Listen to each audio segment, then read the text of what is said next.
बड़ी घटना हुई जहाँ पर बीएमसी महिला जवान के साथ आरोपी को गिरफ्तार भी कर लिया गया है। बहुत बड़ा देखिए, एक के बाद एक जिस तरीके से बिहार में आपराधिक घटनाओं की एक श्रृंखला सी बन गई है और प्रशासन पूरी तरीके से नतमस्तक दिख रहा है अपराधियों के सामने। ये बात सही है कि जो ये घटना घटी है ये जितनी निंदनीय है, जितनी शर्मनाक है, कार्रवाई भी हुई है, गिरफ्तारी भी हुई है, पर पहली बात ऐसी घटनाएं घट क्यों रही हैं? बिहार में जिस तरीके से हत्या, अपहरण, लूटमार, डकैती, बलात्कार एक के बाद ऐसी श्रृंखला बन गई है और अब तो ऐसा लग रहा है जैसे प्रशासन पूरी तरीके से नाकामयाब है इन घटनाओं को रोकने के लिए। और अगर ऐसे ही चलता रहा तो ये आने वाले दिनों में एक बहुत भयावह परिस्थिति उत्पन्न कर देगा हमारे प्रदेश में। उत्पन्न हो चुकी है।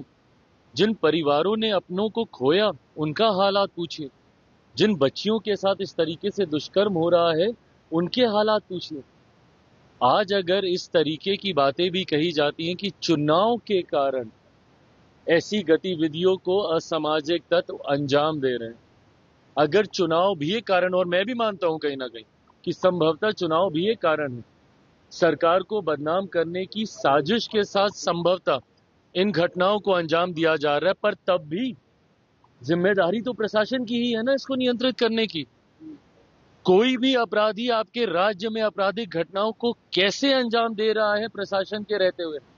या तो फिर इसमें प्रशासन की मिली भगत है और या फिर प्रशासन इस पे लीपापोती करने का कार्य कर रहा है, और या फिर पूरी तरीके से प्रशासन निकम्मा हो चुका है और अब इनके बस का नहीं है बिहार और बिहारियों को सुरक्षित रखना।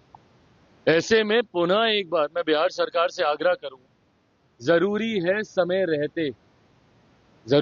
समय रहते हम लोगों को इसके ऊपर कार्रवाई करने की। मुझे इस बात का दुख होता है कि मैं एक ऐसी सरकार का यहाँ पे समर्थन कर रहा हूं जहां पे अपराध पूरी तरीके से बेलगाम हो चुका है।